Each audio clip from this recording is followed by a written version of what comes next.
خواتین کا جلوس اذاں میں شریک ہونا. اب آپ نے شام غریبہ کی مثال دی. میں اپنی بہن بیٹی اپنی خاتون کو کیوں شام غریبہ میں بھیجوں گا اگر مجھے یہ احساس ہوگا کہ ہاں مرد بھی ہو سکتے ہیں اور مجھے نہیں معلوم کہ مرد وہاں بیٹھے ہیں اور خواتین وہاں بیٹھی ہیں, تب جا کے چراغ گل ہو رہا ہے. اسی طرح جلوس اذاں میں خواتین ہیں اور مرد ہیں, تب جا کے میں ان کو بھیجوں گا. کیا میں ذہنی طور سے مطمئن ہوں گا؟ سب سے پہلے بات تو کہ جو جلوس اذاں ہم نکالا کرتے ہیں وہ دن کے وقت میں دن دہاڑے نکلا کرتے ہیں سب سے پہلے. دوسری بات یہ ہے کہ اگر آپ کو اپنی خواتین کو جلوس اذاں میں بھیجنے سے اعتراض ہے یا پریشانی ہے یا آپ اس کو معیوب بات سمجھتے ہیں تو پھر حج میں کیا کریں گے؟ دیکھیے فقہ کی اصطلاح میں ادلہ اربعہ میں یا دیگر اصولیات میں اگر کسی شے کی حرمت ثابت نہ ہو پائے تو خود بخود اس کے جواز کی راہیں نکل جاتی ہیں. اگر خواتین یا مرد کا ایک محفل میں شریک ہونا, اور یہ محفل یقیناً دینی ہونی چاہیے یا اس کا مذہب سے کوئی تعلق ہونا چاہیے, اگر ان کا شراکت ایک ساتھ باہمی شراکت کرنا گناہ ہوتا, حرام ہوتا, تو حج کے بارے میں آپ کیا کہیں گے؟ دیکھیں اللہ نے مناسک حج کتنے مشکل ہیں, ہے نا. مثلاً آپ دیکھ رہے ہیں کہ شیشہ نہ دیکھیں, ذرا سی بات پہ کفارہ ہے, آپ کو بکرا ذبح کرنا پڑ جاتا ہے. جب اللہ نے اتنا اہتمام فرما دیا تو اگر مرد و خواتین, مرد و زن کا ایک اجتماع میں ساتھ شریک ہونا اتنا باعث عیب ہوتا, اتنی اس میں پریشانی ہوتی, تو اللہ کہتا کہ مرد کو الگ رکھو, عورتوں کو الگ رکھو. اور جہاں اتنے سارے انتظامات ہو رہے, کیا مسئلہ تھا کہ خواتین کا ایریا الگ سے بنا دیتے طواف کے لیے, مردوں کا انتظام الگ سے کر دیتے؟ نہیں تھا نا مسئلہ. تو جب آپ کو وہاں مسئلہ نہیں ہے تو جلوس سے کیا مسئلہ ہے؟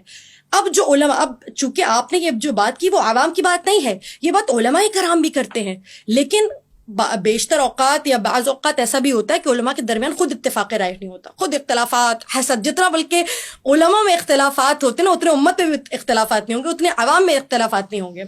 تو جو علماء اس حوالے سے کہتے ہیں کہ خواتین کو کیا ضرورت ہے نکلنے کی, تو سب سے پہلے مناسک حج سے جواب دوں گی اور پھر آؤں گی میں اپنے مدعے کی جانب. خدا کی قسم اگر خدا چاہتا ہے نا کہ مناسک حج ادا ہو, تو وہ چاہتا ہے کوئی ابراہیم بھی بنے, کوئی قربانی دے, کوئی اسماعیل بھی بنے. تو وہ چاہتا ہے کہ صفا و مروہ کے درمیان کوئی حاجرہ جیسا بھی ہو جو دوڑتا ہوا نظر آئے. خدا کو امثال چاہیے, خدا چاہتا ہے, خدا نے ایک ڈیوائن سٹوری کریٹ کر دی ہے, وہ یہ مناظر کو زندہ کرنا چاہتے ہیں, وہ چاہتا ہے یہ ہمیشہ قائم رہیں.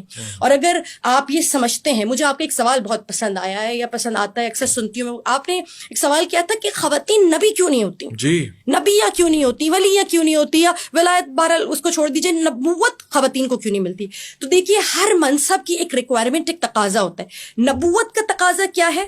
نبوت کا تقاضا یہ ہے کہ مثلا تبلیغ دین کی جائے, پتھر بھی کھانے پڑیں گے, رات دن باہر بھی نکلنا پڑے گا, لوگوں کے گھر جا کر لوگوں کو پیغام امن, پیغام خدا بھی دینا پڑے گا, مرد و زن سب سے مل کر گفتگو کرنی پڑے گی. یہ تقاضا ہے نبوت کا. خاتون ہونے کا کچھ اور تقاضا ہے. خاتون ہونے کا تقاضا کیا ہے؟ ایک خاتون ہونے کا تقاضا کیا ہے کہ باحجاب ہو, ظاہر رات میں پروٹیکشن کی وجہ سے باہر نہیں جا سکتی, ہر مرد و زن سے تبلیغ کے لیے بات نہیں کر سکتی.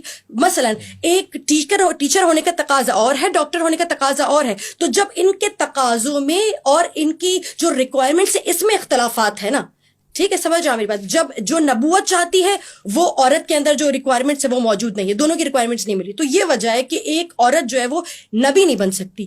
لیکن مجھے بتائیے بغیر ہاجرہ کے کوئی اسماعیل بن جائے گا؟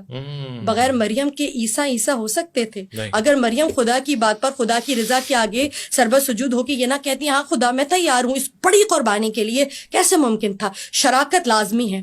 اور خدا کی قسم اب میں جو جملہ کہنا چاہتی تھی اور آپ نے جو سوال کیا, حقیقتاً اس کا جواب کہ اگر آپ یہ سمجھتے ہیں کہ کوئی جلوس خواتین اور بچوں کے بغیر ہو سکتا ہے تو خدا کی قسم کربلا نامکمل ہے, دین نہ ہوتا. خدا کی قسم شاہ است حسین, بادشاہ است حسین.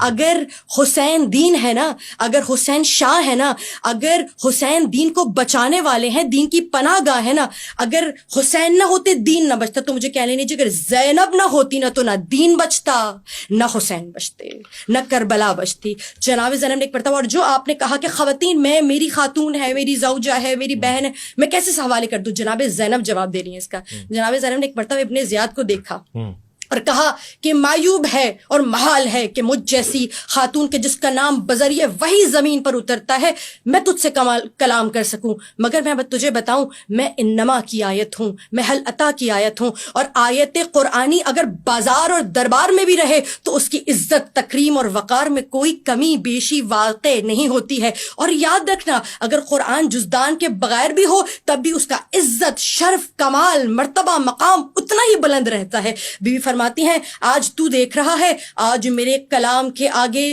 سیف ذوالفقار حیدری خاموش ہے، میری زبان کی کاٹ سے زیادہ کوئی اور چیز تیز ہو سکتی ہے؟ بیوی فرماتی ہے تو مجھ سے یہ کہہ رہا تھا نا کہ آج اگر میرے آبا و اجداد زندہ ہوتے تو دیکھتے کہ کیسے خواتین دربار میں کھڑی ہیں، تو آج میں تجھے کہتی ہوں ابو طالب کہہ رہا ہے میرے لہجے میں آج ہاشم تیرے ایوان میں چلا رہا ہے۔ اور ہاں میں تجھے بتاتی ہوں اگر آج تیرے بزرگوار زندہ ہوتے تو وہ دیکھتے کہ صفین کا میدان بدلا ہے، جمل کا میدان بدلا ہے، سورما بدلا ہے، لیکن میرے خطبے کافی ہیں تمہیں سراسیمہ کرنے کے لیے۔ دیکھ رہا ہے آج میرا سجاد خاموش ہے، فضا کے آگے حسین بن نمیر کی ہمت نہیں ہے کہ وہ نظریں اٹھا کے دیکھ سکے، میری رباب کے آگے تیرا حرملہ کانپ رہا ہے۔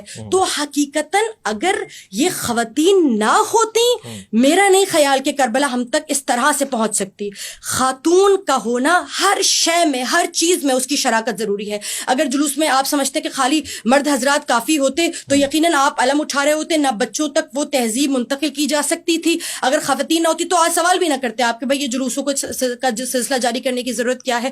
حقیقتاً مرد و زن دونوں کا کسی بھی روایت، کسی بھی تہذیب و تمدن کو آگے لے کر چلنے کے لیے میرا یہ خیال ہے کہ مرد و زن دونوں کا ہونا ضروری ہے۔ اور اگر خاتون لباس میں ہے، اچھے لباس میں، تو یاد رکھیے گا عفت اور پاک دامنی میں آپ کو بتاؤں حجاب کی بھی محتاج نہیں ہے۔ اچھا جی، اگر خدا نے آپ کہہ رہی ہیں کہ خواتین بے حجاب ہو کے جلوس میں آ جائیں؟ نہیں، بات مکمل کرنے دیں گے۔ عفت اور پاک دامنی یہ ہے کہ رضا خداوندی کے آگے اپنے سر کو تسلیم کر دیا جائے۔ اللہ کی رضا ہے کہ آپ حجاب میں رہیں، اور عام مؤمنہ کا جو مقام ہے وہ کیا ہے؟ مثل المؤمن و مؤمنہ کمثل الآیہ قرآن، مومن کی مثال بھی آیہ قرآن جیسے بی بی نے بھی جواب دیا نا کہ اگر وہ بازار اور دربار میں بھی رہے تو اس کی حرمت کم نہیں ہو سکتی۔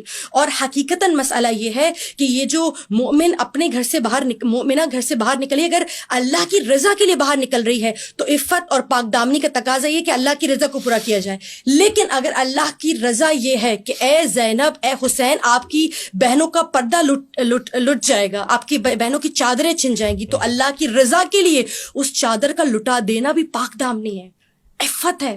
تو آپ کیا سمجھ رہے کیا جناب زینب کبریٰ کی اگر چادر چلی گئی تو کیا وہ عفت اور پاک دامنی کے درجے سے نیچے آ گئے؟ نہیں، اصل میں حقیقتاً رضائے الہی سب کچھ ہے۔ اگر رضائے الہی ساتھ ہے تو اگر بازار میں چادر چھن بھی جائے تو پاک دامن بیبیوں کی عزت و تقریب میں کوئی کمی نہیں آتی۔